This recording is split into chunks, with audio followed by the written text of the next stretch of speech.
اسماعیل ہنیہ کی شہادت پاکستان میں آج یوم سوگ ملک بھر میں نماز جمعہ کے بعد شہید اسماعیل ہنیہ کی غائبانہ نماز جنازہ ادا کی جائے گی۔ تہران میں شہید اسماعیل ہنیہ کی شہادت عالمی قوانین کی خلاف ورزی، اسرائیلی وزیر اعظم نیتن یاہو کھلے عام درندگی کا مظاہرہ کر رہا ہے۔ وزیر اعظم شہباز شریف کا حماس سربراہ کی شہادت پر رد عمل، فلسطین کی صورتحال سے متعلق اتحادی جماعتوں کی ایک پارلیمنٹیرین سے گفتگو میں کہا، اسرائیل گزشتہ 9 ماہ سے فلسطین میں خون کی ہولی کھیل رہا ہے، شہروں کے شہر زمین بوس کر دیے، ایسا ظلم اور صفاقی پہلے کبھی نہیں دیکھی۔ شہید اسماعیل ہنیہ کا جسد خاکی قطر منتقل آج دوحہ میں سپرد خاک کیا جائے گا۔ ایرانی سپریم لیڈر آیت اللہ خامنائی نے شہید حماس رہنما اسماعیل ہنیہ کی تہران میں نماز جنازہ پڑھائی۔ آیت اللہ علی خامنائی کا اسرائیل پر براہ راست حملے کا حکم۔ امریکی میڈیا کے مطابق آیت اللہ علی خامنائی نے سپریم نیشنل سیکیورٹی کونسل کے ہنگامی اجلاس میں احکامات جاری کیے۔ ایرانی فوج کا تل ابیب اور حیفا کے قریب فوجی اہداف پر حملے پر غور۔ اسرائیلی وزیر اعظم نیتن یاہو نے الٹیمیٹم دیا، کسی بھی جارحیت کا بھرپور طاقت سے جواب دیں گے۔ مشرق وسطی صورتحال پر امریکہ اور سعودیہ کا کشیدگی میں کمی پر زور۔ سعودی وزیر خارجہ فیصل بن فرحان اور امریکی وزیر خارجہ انٹونی بلنکن کے درمیان ٹیلی فونک رابطہ۔ مشرق وسطی کی تازہ صورتحال پر تبادلہ خیال، خطے میں بڑھتی کشیدگی کم کرنے پر زور دیا۔ انٹونی بلنکن اور فیصل بن فرحان نے غزہ میں مستقل جنگ بندی تک پہنچنے پر بھی بات چیت کی۔ جو بائیڈن کیملا ہیرس کا نیتن یاہو سے رابطہ، اسرائیل کے لیے مزید فوج بھیجنے کا فیصلہ۔ اسرائیل کو بیلسٹک میزائلوں اور ڈرون حملوں سے بچانے کے لیے مزید دفاعی سامان بھیجنے پر بات چیت ہوئی۔ وائٹ ہاؤس کا کہنا ہے کہ ایران، حماس، حزب اللہ اور حوثیوں سے اسرائیل کا تحفظ یقینی بنایا جائے گا۔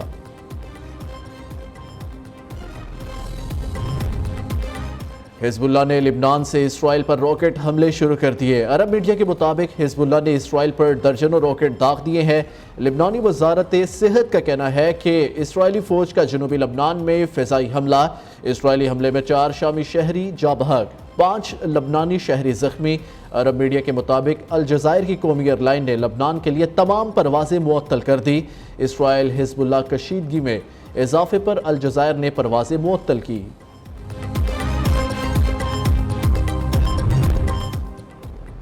جے یو آئی کا آج اسرائیلی جارحیت کے خلاف ملک بھر میں مظاہروں کا اعلان۔ ترجمان جے یو آئی اسلم غوری نے کہا کہ مولانا فضل الرحمان کے حکم پر حماس رہنما اسماعیل ہنیہ کو خراج عقیدت پیش کریں گے۔ پاکستانی مسلمان اسماعیل ہنیہ کو شہید کرنے کے گھناؤنے جرم کی پاداش میں اسرائیل کے خلاف مظاہروں میں شریک ہوں۔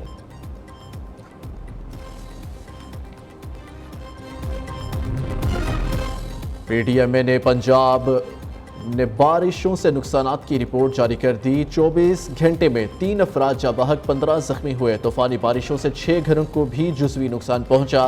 خیبر پختونخوا میں بارشوں نے تباہی مچا دی۔ 3 روز میں جاں بحق افراد کی تعداد 24 ہو گئی۔ مختلف اضلاع میں 73 گھر مکمل طور پر تباہ، 77 کو جزوی نقصان پہنچا۔ اپر چترال میں سوریج کے علاقے میں گلیشیئر پھٹنے سے سیلابی ریلا پورا گاؤں بہا لے گیا۔ مہانڈری میں پل بہہ جانے سے وادی کاغان کا زمینی رابطہ تیسرے روز بھی منقطع۔ سڑک بحالی کا کام جاری، پاک فوج کی ٹیم بھی مدد کے لیے پہنچ گئی۔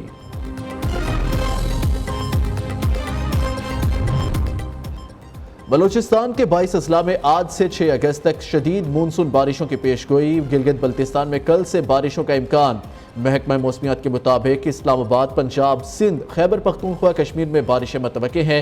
بارشوں کا دوسرا سلسلہ 7 اگست سے 15 تک جاری رہنے کی توقع۔ ملک کے بالائی علاقوں، مشرقی بلوچستان اور جنوب مشرقی سندھ میں وقفے سے مزید بارش ہوگی۔ ملک کے بیشتر حصوں میں دن کے وقت زیادہ سے زیادہ درجہ حرارت معمول کے مطابق رہنے کی توقع ہے۔